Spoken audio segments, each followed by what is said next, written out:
নমস্কার দর্শক, আমি তরুণ ঘোষ। আমি বারবার একটা কথা বলতাম, আপনাদের মনে আছে কিনা জানি না, যে মোহাম্মদ ইউনূসের শেষ দিনটা হবে অত্যন্ত করুণ। মনে করুন, আমি বিভিন্ন ভিডিওতে বারবার এই একটা কথাই উচ্চারণ করেছি যে শেষ দিনটা অত্যন্ত করুণ হবে। 18 মাস ধরে যে মানুষটা দেশ শাসন করলো, যে চূড়ান্ত একটা নিয়ে উচ্ছ্বাস নিয়ে, আবেগ নিয়ে এবং জনসমর্থন নিয়ে বাংলাদেশের মাটিতে পা রেখেছিলেন নোবেল জয়ী আমাদের স্যার, এখন আমি তাকে স্যার বলি, ইউনূস স্যার বলি না, স্যার যে পা রেখেছিলেন, পা রাখার পরেতে তিনি যখন 18 মাস বাদে গেলেন, দেশটা ধ্বংসস্তূপে পরিণত হলো। কারখানা ধ্বংস করে দিলেন, মব সন্ত্রাস সৃষ্টি করলেন, দেশে অরাজকতা, খুন ডাকাতি, নিরপরাধদের জেলে ভরা, কিছু বাদ রাখেননি। একটা বিচারবিহীন মামলা, দেশের অবৈধ সমস্ত চুক্তি করা, বন্দর তুলে দেওয়া, এবং শেষ পর্যন্ত যাওয়ার আগে বাংলাদেশকে শেষ বাঁশটি দিয়ে গেলেন, সেটা হচ্ছে মার্কিন যুক্তরাষ্ট্রের সঙ্গে একটা নন ডিসক্লোজার এগ্রিমেন্ট। যে নন ডিসক্লোজার এগ্রিমেন্টের ফল বাংলাদেশের মানুষকে কতদিন যে ভুগতে হবে তার কোনো ইয়ত্তা নেই। এই নন ডিসক্লোজার এগ্রিমেন্টে যা যা আছে, কৃষি নির্ভর একটা দেশ, সেখানে 1350-এর ওপর বস্তু এখানে পরীক্ষা নিরীক্ষা ছাড়া জিরো ট্যারিফে ঢুকবে, এবং বাংলাদেশ থেকে যে সমস্ত বস্তু যাবে সেগুলো জিরো ট্যারিফে যাবে। শেষ পর্যন্ত উনি চেষ্টা করেছিলেন মার্কিন যুক্তরাষ্ট্রকে কোনো রকমে সন্তুষ্ট করে যদি ক্ষমতায় টিকে থাকা যায়।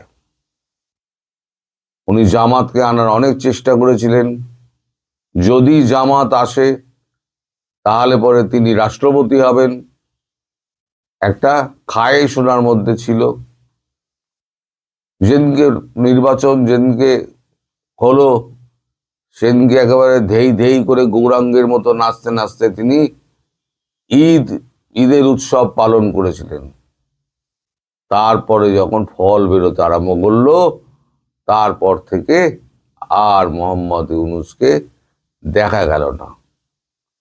শেষ পর্যন্ত গতকাল বৃহস্পতিবার ছিল তার যমুনা ছাড়ার শেষ দিন।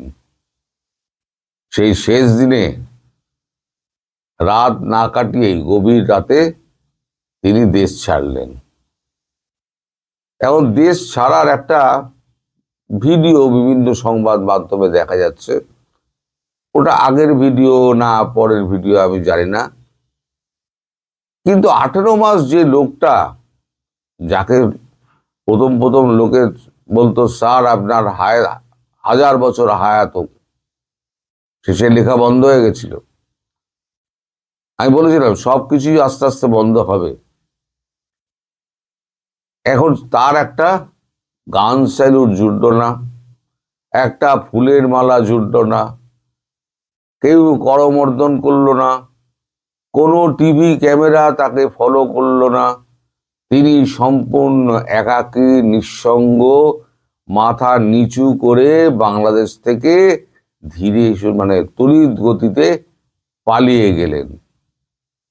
কারণ উনি জানতেন উনি যে অপরাধ উনি করেছেন, এবং জামাত ক্ষমতায় আসেনি, বিএনপি এসছে, কালক্ষেপ যদি হয় তাহলে ওনার জেল তো অবধারিত, আর জেল যদি হয় তাহলে পরে ভারতবর্ষ তাকে ফাঁসিতে না ঝুলিয়ে ছাড়বে না।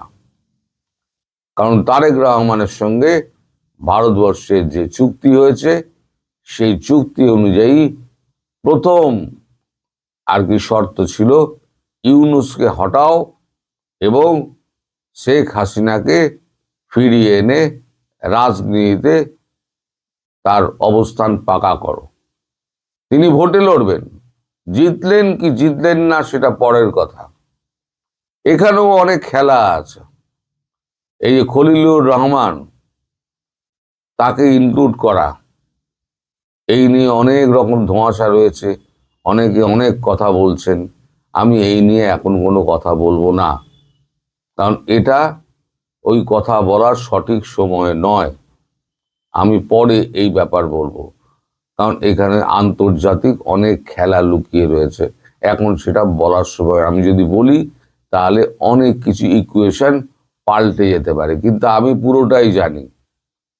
এমন নয় যে আমি জানি না, আমি পুরোটাই, যখন সবাই আলোচনা করেন আমি স্মিত হাসি যে হ্যাঁ তোমরা আলোচনা করো, কিন্তু আসল কাজ তোমরা ধরতে পারবে না।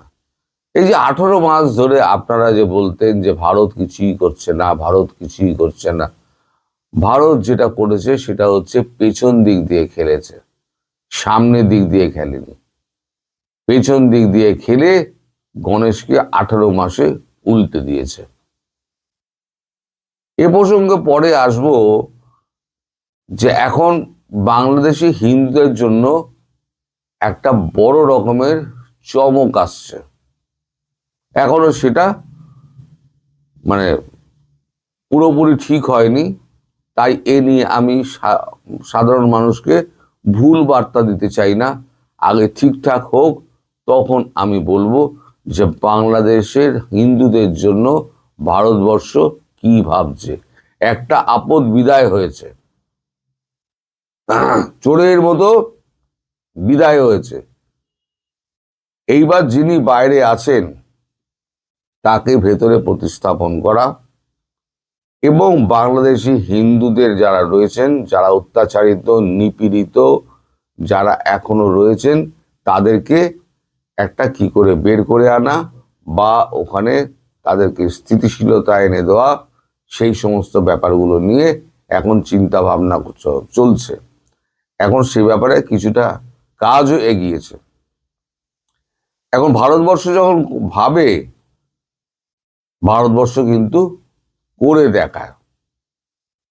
মোদিজি শুধু শুধু মানে এ করেন না, মানে বলেন না, কথা বলেন না। এই যে গত কালকে ট্রাম্প একটা ভাষণ দিলেন, ওই বোর্ড অফ পিস শাহবাজ শরীফকে উনি ডেকে নিয়ে গিয়েছেন। সে তো চাকর বাকর চললো। প্রথমে কথা হয়েছিল কি 4টে জেট পড়েছে, তারপরেতে 6টা হলো, তারপরেতে 8টা হলো, এখন এক লাফে 11টা জেট পড়ে গেছে। জেট খুব দামি, উনি আর কথা বলেননি, 11টা জেট পড়ে গেছে। 11টা জেট পড়ার পর তারপরে দেখেছে একটা দেশ দেখেছে তার তো খুব অবস্থা খারাপ। এখন খুব অবস্থা খারাপ হলে কি হবে, তাহলে যুদ্ধ থামাতে হবে। তাই ট্রাম্প বাবুকে, মালিককে তাই অনুরোধ করা হয়েছিল আপনি যুদ্ধ থামান। তাই তিনি 52 বার বলে ফেললেন আমি এই যুদ্ধ থামিয়েছি। তো এই সমস্ত কাণ্ড হচ্ছে কেন জানেন? হচ্ছে একটাই কারণে, সেটা হচ্ছে তিনি 6 স্কোয়াড্রন F-35 বিক্রি করার চেষ্টা করেছিলেন মোদিজিকে, বন্ধু ফন্ধু বলে ফোন টোন করে। একবারে মোদিজিও তার সমুচয় জবাব দিয়েছেন, দেওয়ার পর আসল কাজটি করে দিয়েছেন। 114টি রাফেল কিনে নিয়েছেন, চুক্তি করে নিয়েছেন ফ্রান্সের সঙ্গে। আর যেদিনকে চুক্তি হলো তার পরের দিনই উনি এই বাক্যটি ছেড়ে দিলেন যে আমাদের ভারতবর্ষ 11টা জেট আমাদের পড়ে গেছে, যদিও একটা জেটেরও পাখা পর্যন্ত ভাঙা দেখানো যায়নি। তাই এই বাংলাদেশের আমাদের মোহাম্মদ ইউনূস তিনি চেষ্টা করেছিলেন শেষ মুহূর্ত পর্যন্ত উনি ট্রাম্পের সঙ্গে সখ্যতা বজায় রেখে যদি জামাতকে ক্ষমতায় এনে কোনো রকমে তাহলে উনি যদি রাষ্ট্রপতি হতে পারেন, তাই তিনি উদ্বাহু হয়ে নেচেছিলেন এবং ওই এগ্রিমেন্টটা করে বাংলাদেশকে পুরো আমেরিকার কলোনি বানিয়ে দিয়েছেন। এবার এই যে অবস্থার সৃষ্টি হলো, এখন কৃষি ক্ষেত্র থেকে সমস্ত মাল, দুধ থেকে কৃষি ক্ষেত্রের সমস্ত মাল দাম করে দেবে আপনাদের দেশে। আপনাদের দেশের চাষিগুলোর কি হবে? ক্ষেত খামারি যারা করছেন, মুরগি পালন করছেন, যারা হাঁস পালন করছেন, তাদের কি হবে? যারা দুগ্ধ গো পালন করছেন, যারা দুধের ব্যবসা করেন, তাদের কি হবে? উনি তো দুধও পাঠাবেন, তাহলে তার না খেয়ে মরার মতো অবস্থা করে দিলেন উনি। যাওয়ার আগে শেষ বাঁশটুকু দিয়ে গেলেন। এখন এই বাঁশ এখন সামলাতে গেলে তারেক রহমান বুঝতে পেরেছেন একমাত্র ভারতবর্ষ ছাড়া গতি নেই। এই বাঁশ থেকে বের করতে পারে কিন্তু একমাত্র ভারতবর্ষ এবং একমাত্র ভারতবর্ষ। সুতরাং ভারতবর্ষের সঙ্গে তিনি সুসম্পর্ক রাখার একটা চেষ্টা করে যাচ্ছেন। যদিও তার বক্তৃতায়, তার জাতির উদ্দেশ্যে বক্তৃতায় তেমন কোনো বার্তা ছিল না, কিন্তু আমাদের কূটনৈতিক মহলে যে কথা চালাচালি হচ্ছে সেখানে কিন্তু তিনি ভারতবর্ষের প্রতি অকুণ্ঠ সমর্থন জানিয়ে দিয়েছেন এবং মোদিজির কাছে বলেছেন বাংলাদেশ চালাতে গেলে যা যা সমর্থন দরকার আপনাকে সেই সমর্থনগুলো করতে হবে। মোদিজিও বলেছেন ঠিক আছে, আমি সেই সমর্থনই করব। কিন্তু কিছু কিছু জায়গায় একটা ভুল বার্তা পৌঁছে দেওয়া হচ্ছে। একটা মিলন ট্রাভেলার নাকি একটা আমাদের দেশে এখন ঘুরে বেড়াচ্ছে, সে বলছে খুব শীঘ্রই নাকি আমাদের ভিসাগুলো চালু হয়ে যাবে। ভিসা চালু হবে খুব সীমিতভাবে এবং খুব অল্প দেখে। তাদের সমাজ মাধ্যমের সমস্ত ডকুমেন্ট পরীক্ষা করার পর অনেক লেট হবে। তারপর কারণ এই শয়তানদের মতো, যেটাকে একটা ফেরানো হলো, এটা শয়তানদের মতো আরো শয়তান এখানে ঢোকার জন্য বসে আছে। তাদের কাউকে ভারতবর্ষ ঢুকতে দেবে না এবং কড়া নজর থাকবে। এখানে আমাদের যে সমস্ত ইমিগ্রেশন ডিপার্টমেন্ট রয়েছে না আমাদের ভারতবর্ষের বর্ডারে, সেখানে এখন আমাদের ওই এটিএস এর লোকজন থাকবে এবং এনআইএ এর লোকজন থাকবেন। তারা সমস্ত অ্যাপারেটাস নিয়ে গিয়ে তারা সমস্ত সমাজ মাধ্যমে তাদের স্ট্যাটাস পরীক্ষা করবেন। তারা গত 10 বছরের মধ্যে কে কি ভারত বিরোধী স্লোগান দিয়েছেন, ভারত বিরোধী বক্তব্য দিয়েছেন, সেই সমস্ত দেখে তারপরেতে তার ভিসা হবে। আর যদি দেখা যায় যে ভিসার কাগজ পড়ার পরেতে তার ওখানে ওইটা পাওয়া গেছে, সেখানে একেবারে স্ট্যাম্প ধাব্বা মেরে দেওয়া হবে, no entry for ever in Bangladesh, Bharatvarsha, India.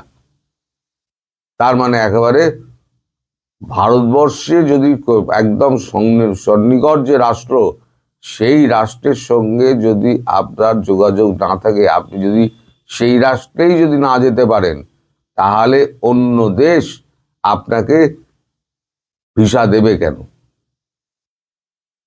আপনাকে তো প্রশ্ন করবে। আপনার সব থেকে কাছে হচ্ছে বৃহৎ গণতান্ত্রিক রাষ্ট্র ভারতবর্ষ, সেই আপনার ভিসার বইটাকে রিজেক্ট করে দিয়েছে, কালো ধাব্বা, লাল ধাব্বা মেরে দিয়েছে। তাহলে আপনাকে আমরা ভিসা দেবো কেন? সুতরাং অন্য কোথাও তারা ভিসা পাবেন না, তারা এই ভারতবর্ষের মধ্যেই থাকবেন। আর যত শীঘ্র সম্ভব এই বিদেশ সফরগুলো সেরে নিয়ে এর মধ্যে সমস্ত কাজকর্ম হয়ে যাবে। আপনারা দেখতে পাচ্ছেন ধীরে ধীরে আওয়ামী লীগের অফিসগুলো খুলছে। এবার আওয়ামী লীগ বেরোবে, তাদের কাজকর্ম শুরু হবে। শেখ হাসিনা দেশে ফিরবেন, তিনি রাজনৈতিক এতে অংশগ্রহণ করবেন, করে তারপরে দেখবেন একটা রাজনৈতিক স্থিতিশীলতা এসছে, তারপরে একটা ভোট হবে। কিন্তু তার আগে যেটা হবে সেটা হচ্ছে যখনই শেখ হাসিনা আসার মুহূর্ত তৈরি হবে, সেই মুহূর্তে দেখবেন জামাত এবং আপনাদের এনসিপি মিলে একটা দাঙ্গা শুরু করবে। তবে এর মধ্যে যদি আওয়ামী লীগ যদি মাঠে নেমে পড়ে, এই চ্যাংড়া আর দামাতগুলো তো বেদম প্রহার খাবে, বেদম প্রহার খাবে। তো যাই হোক, স্যারের নিঃশব্দে গমন আমার ওই